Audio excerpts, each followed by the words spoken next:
2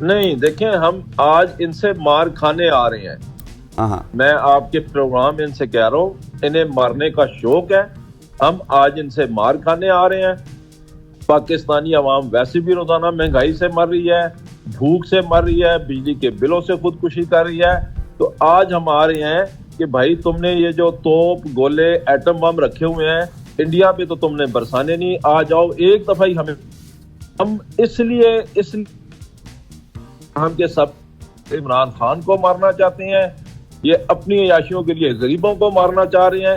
غریب دن بدن خودکشیاں کر رہے ہیں. جب روز غریب مر رہا ہے تو آج غریب ایک ہی دفعہ آ جائے, یہ ساری توپیں بندوقیں گولے ایٹم بم لے آئے اور ایک ہی دفعہ مار کے ہم سے جان چھڑوا لے. آج بالکل ہمارا کوئی ارادہ نہیں ہے کسی قسم کی وائلیشن کا, کسی قسم کے تشدد کا. ہمارے سارے کارکنان لیکن سر اس میں آپ کے کارکنان کو تو نقصان پہنچ سکتا ہے نا, کیونکہ این او سی منسوخ ہو چکا ہے اور آپ لوگوں کو حکومت نہیں کرنے دے گی احتجاج. آپ نے خود ہی کہا کہ ہم مار کھانے کے لیے آ رہے ہیں, تو پھر یہ تو وہی بات ہوئی نا کہ وائلنس تو ہو ہی جائے گا. نہیں وائلنس تو وہ کریں گے نا. انہوں نے ہائی کورٹ میں ہمیں این او سی دیا ہوا ہے. ہائی کورٹ نے ان سے یہ تیسری دفعہ این او سی لیا ہے. وائلنس تو یہ کر رہے ہیں, وائلیشن تو یہ کر رہے ہیں, ہمیں ہمارا سیاسی حق استعمال کرنے نہیں دے رہے ہیں. ہم تو اپنا پرامن سیاسی حق کو ایکسرسائز کرنے آ رہے ہیں. ہم کس طرح غیر آئینی یا غیر قانونی کام کر رہے ہیں. انہوں نے ہائی کورٹ میں سر میں اتفاق کرتی ہوں, آپ بالکل غیر آئینی غیر قانونی کام نہیں کرے. آرٹیکل 17 آپ کو یہ رائٹ دیتا ہے کہ آپ پروٹیسٹ کریں, لیکن میرے کہنے کا مطلب یہ تھا کہ یہاں پہ جب وائلنس ہو جائے گا تو آپ لوگوں نے کوئی, جب آپ کو اٹ از پریٹی آبویس نا کہ وائلنس ہونے جا رہا ہے, تو کوئی اسٹریٹجی تو تیار کی ہوگی نا آپ لوگوں کی جماعت نے. ہماری سمپل اسٹریٹجی یہ ہے میری بہن, میں آپ کو بتا رہا ہوں, ہم ان سے آج مار کھانے آ رہے ہیں. یہ روزانہ قسطوں میں ہمیں مارتے ہیں, ہمیں پتہ ہے آج ہی ہمیں ماریں گے. میں نے اس لیے کہا تھا میرے سمیت کوئی بھی کارکن شہید ہو جائے, آپ اس کی لاش کو جنازہ ترنول چوک میں ہی پڑیں گے اور ادھر ہی جلسہ ہوگا, ادھر ہی جنازہ ہوگا. ہم بالکل بھی آج پیچھے نہیں ہٹیں گے. یہ جو کچھ کر سکتے ہیں کر لیں. بہت صبر کر لیا, بہت برداشت کر لیا. ہم قسطوں میں مرنے کی بجائے آج ہمیں ایک ہی دفعہ پاکستان نہیں مول صاحب اللہ نہ کرے ایسا کچھ ہو, لیکن جو سیکیورٹی اداروں نے آج پاکستان کا نوجوان نکلے گا اور ہم دیکھتے ہیں یہ کتنے نوجوانوں کو. مغل صاحب آج جو سیکیورٹی اداروں کی جانب سے ایک بیان بھی کل رات کو جاری کیا گیا کہ ایک کوئی بیگ ملا ہے اور مبینہ طور پہ وہ آپ کی جلسہ گاہ کے قریب سے ملا, تو سیکیورٹی کے خدشات بھی تو ہو سکتے ہیں. جی ہاں, یہ جب پچھلی دفعہ ہمارا 6 جولائی کو جلسہ تھا تو 4 جولائی کو ایک راکٹ لانچر اور خودکش جیکٹ برآمد ہو گئی تھی ترنول سے, اور آج ایک مشکوک بیگ ملا ہے. میں تو حیران ہوں کہ ابھی تک کوئی مشکوک ایٹم بم کیوں نہیں ملا ترنول سے. اور بھائی جب ٹی ایل پی آگے دھرنا دیتی ہے اس وقت کوئی مشکوک بیگ نہیں ملتا, جب جماعت اسلامی دیتی ہے تب کوئی مشکوک بیگ نہیں ملتا. یہ مشکوک بیگ اتنا سیانہ ہے کہ جب تحریک انصاف کا کوئی جلسہ ہوتا ہے یہ اسی وقت وہاں پہنچ جاتا ہے اور پھر ان کو فوراً مل بھی جاتا ہے. تو یہ ڈرامے, یہ گھٹیا قسم کے ڈرامے جو ہیں یہ اب ان کو بند کرنے چاہیے. ہم اپنا پرامن سیاسی احتجاج کا حق ریکارڈ کروانے آ رہے ہیں اور انشاءاللہ بہر صورت ہم یہ اپنا پرامن سیاسی احتجاج کا حق استعمال کریں گے. سر دیکھیں یہ تو 100% کلیئر ہے کہ حکومت آپ کو احتجاج نہیں کرنے دے گی, اس کے لیے آپ لوگوں کو لڑنا جھگڑنا ہی پڑے گا. اور ظاہر ہے جس طرح سے معاملات ہمارے سامنے ہمیں بھی پتہ ہے کہ کیا ہونے جا رہا ہے. تو پھر آپ لوگ اس کے بعد حکومت کے خلاف کیا ایکشن لیں گے؟ ہم نہ لڑنے آ رہے ہیں نہ جھگڑنے آ رہے ہیں. میں دوبارہ اپنا لڑنے جھگڑنے سے مطلب ہے کہ وائلنس ہونے جا رہا ہے, اللہ نہ کرے. بہرحال نہیں, وائلنس ان کی طرف سے ہوگا نا, جی میں نے اسی کے کہا ہے. ہمیں یہ اریسٹ کر لیں گے, ہمیں گرفتار کر لیں گے, لاٹھی چارج کریں گے, آنسو گیس استعمال کریں گے, سیدھی گولی مار دیں گے. بھائی روز مر رہے ہیں ہم, عوام روز مر رہی ہے مہنگائی کے ہاتھوں. عوام کے لیڈر کو انہوں نے جیل میں بند کیا ہوا ہے. اس کا جرم کیا ہے؟ امریکہ کی غلامی قبول نہ کرنا. اس کا جرم کیا ہے؟ غریب کو صحت کارڈ دینا. اس کا جرم کیا ہے؟ اسرائیل کو تسلیم نہ کرنا. اس کا جرم کیا ہے؟ پاکستان کے نوجوان کے بارے میں سوچنا. اس کا جرم کیا ہے کہ کورونا کے باوجود معیشت کو 6.2 پہ رکھنا. یہ سارے اس کے جرائم ہیں جس کی اس کو سزا دی جا رہی ہے. اس سب کے خلاف احتجاج کرنے ہم آ رہے ہیں. ہم تو ان کو یہ بتا رہے ہیں بار بار کہ عوام کے سیلاب کو تم نہیں روک سکتے, اس کو نہ روکنا. عوام آئے گی ترنول میں اپنا احتجاج کا حق ضرور ریکارڈ کروائے گی. لیکن عامر صاحب میرا سوال کچھ اور تھا کہ حکومت کے خلاف آپ لوگ کیا کریں گے پھر جب حکومت آپ کو نہیں کرنے دے رہی؟ ظاہر ہے آپ لوگوں کا آئینی حق ہے احتجاج کرنا, تو حکومت جب نہیں کرنے دے رہی تو obviously آپ لوگ حکومت کے خلاف بھی تو کچھ کریں گے نا. نہیں میں تو یہی کہہ رہا ہوں نا، ہم کیا کر سکتے ہیں بھائی، ہم غیر مسلح لوگ ہیں، ہم نہتے لوگ ہیں، ہم آئیں گے ہمیں یہ پکڑ لیں گے، ہمیں ماریں گے، ہمیں پیٹیں گے، ہمیں جیلوں میں بند کریں گے، ہم اور کیا کر سکتے ہیں؟ ہم مار تو کھانے کا حق رکھتے ہیں نا، مار تو ویسے بھی نہیں ہے، اگر ہم مار سکتے نہیں تو مار کھائیں گے ضرور آج ان سے۔ سر اگر حکومت کے موقف کی بات کی جائے تو وزیر دفاع ہو گئے یا دوسرے وزیر ہو گئے، وہ یہ کہتے ہوئے نظر آتے ہیں کہ تحریک لبیک کو اجازت مل سکتی ہے، جماعت اسلامی کو مل سکتی ہے، وہ اس وجہ سے کہ وہ پرامن احتجاج کرتے ہیں یا پھر جلسہ کرتے ہیں۔ آپ کے حوالے سے بتایا جاتا ہے کہ کچھ 9 مئی کے واقعات کے خدشات ہیں، پھر پی ٹی وی حملہ کیس آپ کو یاد ہوگا، اس طرح کی چیزیں کہ آپ کی ایجیٹیشن بہت زیادہ ہو جاتی ہے، کراؤڈ کو آپ کنٹرول نہیں کر سکتے، اس کے اوپر آپ کا کیا موقف ہے؟ ہاں دیکھیں جی، ہمیں بھی یہی خدشہ ہے 9 مئی کے واقعات کا، کیونکہ 9 مئی کے واقعات کے جو ذمہ دار تھے آج دوبارہ وہی حکومت میں ہے۔ 9 مئی کا ذمہ دار اس وقت کا وزیر داخلہ رانا ثناءاللہ تھا، 9 مئی کا ذمہ دار اس وقت کا وزیر اعظم تھا، 9 مئی کا ذمہ دار اس وقت کا وزیر اعلیٰ پنجاب محسن نقوی تھا، 9 مئی کا ذمہ دار اس وقت کا آئی جی پنجاب ڈاکٹر عثمان انور تھا۔ جس طرح اس وقت انہوں نے سادہ کپڑے پہنا کر اپنے لوگ داخل کیے ان لوگوں میں جنہوں نے جا کر یہ گراؤ جلاؤ توڑ پھوڑ کیا، اسی وجہ سے یہ سی سی ٹی وی فوٹیج اس کی چھپا کے بیٹھے ہوئے ہیں، اس کے سی سی ٹی وی کیمرے اس کے چھپا کے بیٹھے ہوئے ہیں۔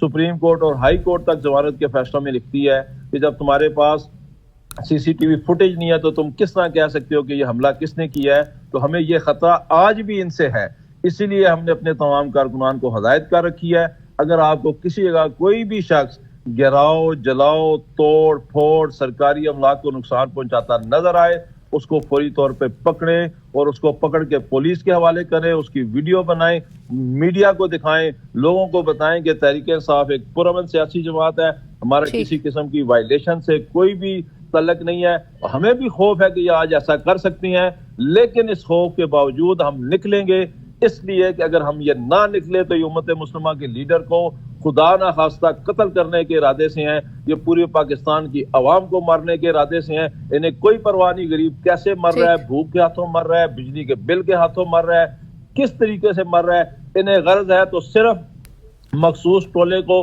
پورے پاکستان پہ قابض کرنے کی، ان کو فکر ہے کہ پاکستان زرداری اور نواز شریف کے ہاتھوں سے یا ان کی آل اولاد کے ہاتھوں سے نہ نکل جائے، کسی بھی طریقے سے پاکستانی ان کی غلامی سے آزاد نہ ہو جائیں۔ یہ نواز شریف زرداری مافیا کے غلامی سے آزادی کی لڑائی ہے جو ہم لڑ رہے ہیں، اور انشاءاللہ اس لڑائی میں ہم سرخرو ہوں گے۔ ٹھیک، اچھا سر، آج کے جو جلسہ ہونے جا رہے ہیں یہ بتائیے گا کہ کیا اس کو پاکستان تحریک انصاف کی سینئر قیادت ہی لیڈ کرے گی، اور ساتھ یہ بتائیں کہ آپ اپنے کارکنان کو جو لوگ بھی آج اس جلسے میں شریک ہونے جا رہے ہیں ان کے لیے آپ کا کیا پیغام ہوگا؟ میں دیکھیں سب سے پہلے تو اس کو ساری ہماری جو عمران خان کے بعد جو لیڈرشپ ہے ان کی نامزد کردہ، چاہے وہ بیرسٹر گور ہوں چاہے عمر ایوب خان ہوں، لیکن اس کو جو لیڈ کر رہے ہیں وہ عمران خان صاحب کے حکم کے مطابق علی امین گنڈا پور لیڈ کر رہے ہیں، لیکن در حقیقت یاد رکھیے گا آج کے جلسے کو پاکستان کا کارکن لیڈ کر رہا ہے، پاکستان کا نوجوان لیڈ کر رہا ہے، ہماری کراچی سے خیبر تک جتنے کارکنان ہیں بالخصوص پنڈی اور اسلام آباد کے کارکنان وہ اس کو لیڈ کر رہے ہیں۔ پیغام ہمارا امن ہے، پیغام ہمارا پرامن سیاسی احتجاج ہے پورے پاکستان کے بالخصوص۔ اچھا مغل صاحب، ایک چھوٹا سا سوال ہے، مجھے اس کو بھی ایڈریس کیجئے گا۔ چھوٹا سا سوال یہ ہے کہ آپ مجھے یہ بتائیے کہ بہت سارے لوگ یہ الزام لگا رہے ہیں کہ فیض حمید کی جو گرفتاری ہے اس کے بعد خان صاحب کے بھی بیانات بڑے مختلف ہیں، وہ کوئی بکھلاہٹ کا شکار ہیں، اور پھر اس سے پہلے بھی جب جو کوئی جلسے ہوتے تھے تو این او سی نہیں ملتا تھا، تحریک انصاف چپ کر کے سائیڈ لائن پہ ہو جاتی تھی، اس دفعہ بڑے سخت بیان آ رہے ہیں، کیا اس میں کوئی صداقت ہے؟ دیکھیں جنرل فیض حمید کو اگر انہوں نے گرفتار کیا ہے، ان کا انٹرنل معاملہ ہے، اس کو گرفتار کریں۔ عمران خان صاحب نے تو یہ کہا ہے کہ اگر اس نے کوئی جرم کیا ہے تو اس کو اوپن ٹرائل کریں، اور عمران خان صاحب کا بھی اوپن ٹرائل کریں تاکہ دنیا کو پتہ چلے، دودھ کا دودھ اور پانی کا پانی ہو جائے۔ تحریک انصاف کا جنرل فیض حمید کی گرفتار ہونے سے یا نہ ہونے سے تحریک انصاف کے احتجاج پہ یا جلسوں پہ کوئی فرق نہیں پڑتا۔ تحریک انصاف جو ہے وہ پچھلے 6 ماہ سے ان سے مانگ رہی ہے کہ ہمیں این او سی دیں۔ ابھی ہم نے کچھ دن پہلے 5 اگست کو سوابی میں ایک بہت بڑا جلسہ کیا ہے، اس وقت تو جنرل فیض حمید صاحب نے گرفتار ہوئے تھے، لاکھوں لوگ وہاں پہ گئے تھے۔ تو تحریک انصاف کی جد و جہد کا، تحریک انصاف کی ایکٹیویٹیز کا، ان کے جلسوں جلوسوں کا جنرل فیض سے کوئی بھی تعلق نہ پہلے تھا، نہ اب ہے، نہ آئندہ ہوگا۔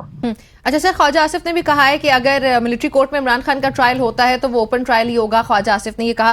اب آپ لوگوں کی جماعت یہ پریڈکٹ کر سکتی ہے کہ یہ ہونے جا رہا ہے نیئر فیوچر میں؟ دیکھیں جی، ہمارا تو سوال یہ ہے کہ کسی کا ملٹری کورٹ میں ٹرائل ہو کیوں؟ کسی بھی سویلین کا ملٹری کورٹ میں ٹرائل ہی غلط ہے۔ ٹرائل آپ کا کرنا چاہیے۔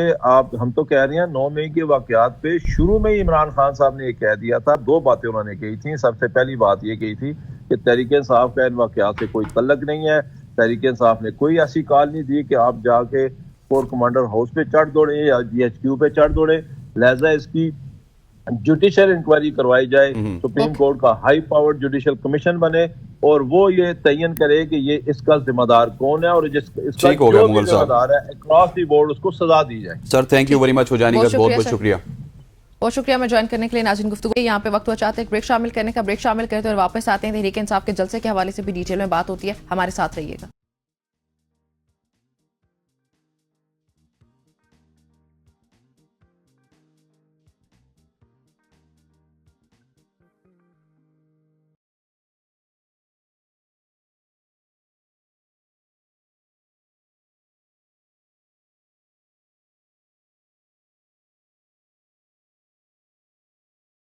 ویلکم بیک ایوری بڈی، ایک بار پھر سے خوش آمدید کہتے ہیں آپ کو صبح کی سوچ میں۔ ابھی ہم پاکستان تحریک انصاف کے جلسے کے حوالے سے آپ کو اپڈیٹ کر رہے ہیں، اور ایک جو سوال وہ انتہائی اہم ہے کہ یہ آئینی اور قانونی حق ہے کسی بھی جماعت کا کہ ان کو اگر احتجاج کرنا ہے کسی چیز پر تو ان کو احتجاج کرنے کی اجازت دی جائے۔ شعیب شاہین صاحب پاکستان تحریک انصاف کے رہنما ہمارے ساتھ موجود ہیں، یہ سوال لے کے ان کے پاس چلتے ہیں۔ شعیب صاحب السلام علیکم۔ وعلیکم السلام ورحمۃ اللہ۔ جی شعیب صاحب بتائیے گا کہ یہ تو آپ لوگوں کا آئینی حق ہے احتجاج کرنا، TLP اگر کر سکتی ہے جماعت، یا جماعت اسلامی کر سکتی ہے، دیگر کوئی بھی جماعت اگر احتجاج کر سکتی ہے، تو آپ لوگوں کو کیوں اجازت نہیں دی جا رہی؟ آپ کا NOC کیوں منسوخ ہوا؟ دیکھیں یہ پہلی دفعہ تو منسوخ نہیں کر رہے، یہ دوسری دفعہ منسوخ کر رہے ہیں، اور اس سے پہلے کچھ 6 دفعہ ہائی کورٹ آرڈر کر چکی ہے، یہ انڈر ٹیکنگ بھی دے چکے ہیں۔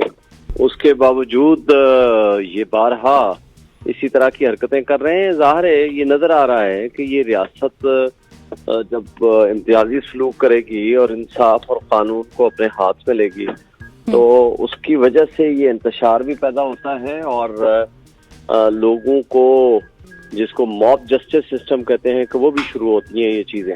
جی اس کی واحد وجہ یہ ہے کہ ان لوگوں کو یہ احساس نہیں ہے کہ پاکستان میں ایک کچھ آئین ہے، آئینی حقوق ہیں، قانون ہے، انصاف کا طریقہ کار ہے۔ عدالتوں نے کچھ 6 دفعہ آرڈر کیا ہے، اور ان کی انڈر ٹیکنگ اپنی موجود ہے جنہوں نے لکھ کے دیا ہے، ایڈوکیٹ جنرل نے، اٹارنی جنرل نے، DC نے آن بہاف آف چیف کمشنر۔ لیکن سر حکومت کی ریزرویشنز ہیں کہ 9 مئی سے متعلق کچھ معاملات ہیں، پھر اس وجہ سے آپ کی جماعت میں شاید انتشار پایا جاتا ہے، اس وجہ سے آپ کو اجازت نہیں مل رہی؟ یہ جھوٹے لوگ ہیں، ان کٹ پتلیوں کے یہ غلام بنے ہوئے ہیں۔ یہ جو بیوروکریسی ہے بیسیکلی یہ انڈیپینڈنٹ تو ہے نہیں۔ ان لوگوں نے جو طریقہ واردات اڈاپٹ کیا ہوا ہے وہ سب جھوٹ پہ مبنی ہے۔ بات سمپل یہ ہے کہ ایک آئینی طریقے سے ہم نے ایک ابھی جلسہ کیا ہے سرابی میں، پاکستان کی تاریخ کا سب سے بڑا جلسہ تھا، ایک پتہ تک نہیں ٹوٹا بھائی۔ ہم نے 3 سے 4 گھنٹے کا ایک ٹوٹل ایکٹیویٹی ہے ہماری، 6 دن کے لیے آ کر کے TLP والے بیٹھے رہے ہیں، وہ کوئی غلط نہیں تھا، وہ ان کو الاؤ ہے۔ یہ آپ کے سامنے فیض آباد کا ساری یہ چیز انہوں نے بند کر رکھی تھی۔ جماعت اسلامی کو 15 دن دھرنے کی اجازت دے دی، وہ پوری روڈ پہ بیٹھے رہے، اور میں جب وہاں خطاب کرنے گیا تو میرے پیچھے تو 100 پولیس والا آ گیا گرفتار کرنے، لیکن وہ جو جلسہ کر کے بیٹھے ہوئے ہیں وہ غیر قانونی نہیں ہے۔ اسی طرح سینٹر مشتاق صاحب کا پروگرام تھا فلسطین کے حوالے سے، میں وہاں خطاب کرنے گیا تو میرے خلاف تو FIR کاٹ دی کہ جی آپ نے خطاب کیا ایک غیر قانونی مجمع سے۔ تو جو مجمع لے کے بیٹھے ہوئے تھے وہ قانونی ہے۔ تو یہ نہیں صاحب مجھے آپ کی موجودگی کا فائدہ اٹھاتے ہوئے آپ تھوڑا سا لیگل سائیڈ کی طرف بھی چلیے گا۔ آپ کو ہائی کورٹ کی جانب سے اجازت تھی اور اب DC اسلام آباد نے آپ کا NOC کینسل کر دیا ہے، اس کو کیا آپ چیلنج کرنے جا رہے ہیں اور اس کے کیا امپلیکیشنز ہوں گی؟ جی ہم نے توہین عدالت کی درخواست اور ریٹ پٹیشنز دونوں فائل کر دی ہیں، اور آج ہم یہ ریکویسٹ کریں گے چیف جسٹس صاحب سے اور کہ آج ہی وہ سن لیں اور راستے میں جو رکاوٹیں ہیں وہ ہماری دور کی جائیں، اور جو ہے وہ ان کے خلاف توہین عدالت کی کارروائی بھی کی جائے. اس کے لیے ہم قانونی طریقہ کار اڈاپٹ کر لیے ہیں, بلکہ میں تو رات بھی کیا تھا کورٹ میں نے کوشش کی تھی کہ رات کو کورٹ لگ جائے. سر آج آپ لوگ کوئی فورس کا مظاہرہ کرنے جا رہے ہیں؟ کیونکہ علی امین گنڈا پور صاحب نے کہا تھا کہ کوئی کرینز کی ضرورت پڑی, ہم لوگ کوئی رکاوٹیں ہٹانے کے لیے تو ہم وہ بھی کریں گے, تو آج آپ لوگ اس طرح کے کچھ مظاہرہ کرنے جا رہے ہیں؟ اچھا, ایک اور خبر ہے شعیب صاحب, میں آپ کو دیتا چلوں کہ ابھی اس وقت بریکنگ نیوز چل رہی ہے ایک نجی ٹی وی چینل پہ, جہاں پہ بتایا جا رہا ہے کہ اعظم سواتی کی جانب سے اور بیرسٹر گور کی جانب سے جو جلسہ ہے اس کو 8 ستمبر کو لے کے چلے گئے, اس کو آگے بڑھا دیا گیا. نہیں جی, یہ فیک نیوز ہیں, یہ ساری فیک نیوز ہیں, یہ بالکل غلط ہیں, اس کی کوئی قانونی حیثیت نہیں ہے. یہ اس طرح کی کل سے یہ خبریں پھیلا رہے ہیں. ہر حال میں جلسہ ہوگا. جی رات کو بیرسٹر وکیل صاحب نے بھی کہا تھا کہ میں نے خبریں دیکھی ہیں سوشل میڈیا پر, تو مجھے بھی تشویش تھی. یہ جھوٹ بولتے ہیں, یہ کل سے فیک خبریں اور فیک لیٹر چلا رہے ہیں. ایسی کوئی حیثیت نہیں ہے, ان کی کوئی حقیقت نہیں ہے. تو انشاءاللہ تعالیٰ دیکھیں, جہاں تک آپ نے کہا جی فورس ہم یوز نہیں کریں گے, ہم راستوں کی جو رکاوٹیں ہیں انشاءاللہ وہ دور کریں گے, اور جو بھی رکاوٹیں انہوں نے ڈالنے کی کوشش کی ہم پوری کوشش کریں گے کہ ہم پرامن رہ کے ان رکاوٹوں کو دور کریں اور پرامن ہم اپنا جلسہ کامیاب کرائیں. اوکے ٹھیک ہو گیا. واپس عدالت میں جانے کا کوئی فیصلہ کر رہے ہیں کیونکہ آپ کی این او سی کینسل ہوئی ہے؟ دیکھیں این او سی کینسلیشن کی تو یہ دوسری مرتبہ کر رہے ہیں. بالکل ہم اس دفعہ تو کیونکہ عدالتی فیصلہ تھا نا شعیب صاحب. جی عدالت میں انڈرٹیکنگ ہے, عدالت کا فیصلہ ہے, عدالت میں ہم توہین عدالت کی درخواست لے کے اور ریٹ پٹیشن لے کے جا رہے ہیں, اور انشاءاللہ ہمیں امید ہے کہ ہمیں انصاف ملے گا. ٹھیک. اچھا شعیب صاحب, لیکن حکومت نے جو این او سی کینسل کرنے کے بعد جو وجوہات سامنے آئی ان میں یہی ہے کہ آپ لوگ جلسہ نہیں دھرنا کرنے جا رہے ہیں, تو حکومت کو یقین دہانی کروانے میں آپ کی جماعت ناکام کیوں رہی ہے؟ ان کو یقین دہانی کروا دیں کہ آپ لوگ پرامن رہیں گے اور ساتھ ہی آپ لوگ جلسہ کریں گے, دھرنا نہیں. یہ اتنا مشکل کیوں ہوا؟ ان بےایمانوں کو کتنی دفعہ یقین دہانی کرائیں, عدالت کو یقین دہانی کرائی ہے, ان کو 10 دفعہ کہا ہے, ہم سے لکھوا لیں, ہم اس سے زیادہ اور کیا دیں, عدالت کو لکھ کے دے چکے ہیں. مطلب ہم یہ کنکلوڈ کر سکتے ہیں کہ حکومت نے اس جلسے کو جو ہے پولیٹیسائز کر دیا بہت زیادہ. یہ اصل میں انہوں نے اجازت نہیں دینی تھی, یہ تو عدالت کے حکم پہ, پابندی پہ, ان کی ڈائریکشن پہ انہوں نے مجبوری میں اجازت دینی پڑی. اور پچھلی دفعہ بھی انہوں نے یہی کیا تھا, رات کو 1:30 بجے کے قریب انہوں نے ہمارا کینسل کیا تھا. ان کی نیت ہی نہیں ہے, اور اسی وجہ سے کل تک انہوں نے جو طریقہ کار رکھا, صبح آ رہے ہیں, پرسوں جا کر ہم چیف کمشنر کو, میں, گور صاحب اور عمر ایوب جا کر ملے ہیں. ہم نے پوچھا ہے کہ بھائی تمہارا کیا نیت ہے؟ انہوں نے کہا جی ہم بالکل آپ کے راستے میں رکاوٹیں پیدا نہیں کریں گے, کوئی پرابلم نہیں ہوگا, آپ جائیں اپنا جلسہ کریں, اپنا پروگرام کریں. یہ پرسوں ہم ملے ہیں اسی چیف کمشنر کو جس نے کل یہ آرڈر پاس کر دیا ہے. ٹھیک ہو گیا شعیب صاحب, thank you very much for joining us. بہت بہت شکریہ, آپ نے اپنا موقف ہمیں پیش کیا. شعیب شاہین صاحب سینئر رہنما صاحب کے ہمیں بتا رہے تھے کہ انہوں نے تمام تر چیزیں قانون کے مطابق کی تھی. اور اسی حوالے سے اب اپڈیٹس آپ کو دیتے چلیں. فیض آباد میں ہمارے نمائندے موجود ہیں, انوار ابائی صاحب. ابائی صاحب مجھے بتائیے گا فیض آباد کی کیا صورتحال ہے وہاں پہ اس وقت؟ ٹریفک کی جو روانی ہے کیا وہ بدستور اسی طرح کے کنٹینر لگا کے بند کی ہوئی ہے؟ دیکھیے جو فیض آباد جو دونوں جڑواں شہروں کا یہ سنگم ہے, یہ ہمیشہ اسے پروٹیسٹ کا ہب کہا جاتا ہے. جب بھی کسی بھی سیاسی جماعت کا پروٹیسٹ ہوتا ہے تو فیض آباد مرکزی مقام ہوتا ہے. آج بھی جو پاکستان تحریک انصاف کا اور ایک مذہبی جماعت کا جو احتجاج ہونے جا رہا ہے, اس کے پیش نظر جو مری روڈ ہے اسے دونوں طرف سے کنٹینرز لگا کر بند کر دیا گیا ہے. اسلام آباد جانے والی جو سڑک ہے وہ بھی بند ہے اور آنے والی بھی بند ہے. تاہم جو ایکسپریس وے ہے اس پر ابھی تک ٹریفک رواں دواں ہے. یہاں پہ فیض آباد کے مقام پر جو اسلام آباد پولیس کی بڑی نفری یہاں پر تعینات کر دی گئی ہے کسی بھی ممکنہ صورتحال سے نمٹنے کے لیے. اور آپ دیکھ سکتے ہیں کہ میرے پیچھے یہ آپ کو کنٹینر لگے ہوں گے, یہ فیض الاسلام کے سامنے یہاں پر کنٹینر لگا کر دونوں طرف سے مری روڈ کو بند کیا گیا ہے. اسی طرح جو چیک شہزاد کے سامنے سے بھی جو مری روڈ ہے اسے بند کیا گیا ہے. جو مری روڈ کو مکمل طور پر بند رکھا گیا ہے. تاہم ابھی تک جو ایکسپریس وے ہے وہاں پر ٹریفک چل رہی ہے, لیکن کچھ دیر میں اسے بھی بند کر دیا جائے گا. دوسری جانب آپ دیکھ سکتے ہیں میرے رائٹ سائڈ پہ, اگر کیمرہ مین دکھا سکے تو یہ اسلام آباد پولیس کی بھاری نفری یہاں پر تعینات کی گئی ہے. اسلام آباد پولیس کے جوان اور افیسر یہاں پر موجود ہیں, کیونکہ جب بھی جو بھی احتجاج ہوتا ہے اس کا مرکزی مقام جو فیض آباد ہی ہوتا ہے. اور یہاں احتیاطی تدابیر کے طور پر اسلام آباد پولیس کو یہاں پر اور میرے کچھ ہی فاصلے پر پیچھے تقریباً 1 فرلانگ کے پاس فیض الاسلام کے سامنے وہاں پر پنجاب پولیس کی بھاری نفری تعینات کر دی ہے تاکہ کسی بھی ممکنہ صورتحال سے نمٹا جا سکے. جی اچھا انوار, مجھے یہ بھی بتائیے گا کہ ایک بڑا امپورٹنٹ آج راولپنڈی میں ایونٹ ہو رہا ہے اور انٹرنیشنل ٹیم پاکستان میں موجود ہے بنگلہ دیش کی, جس نے اسی روٹ سے گزرنا ہے, تو اس کے حوالے سے کوئی اپڈیٹس ہیں؟ کیونکہ 9:45 میں پی سی بی کی جانب سے جو اپڈیٹس تھی وہ میچ سٹارٹ ہونا تھا.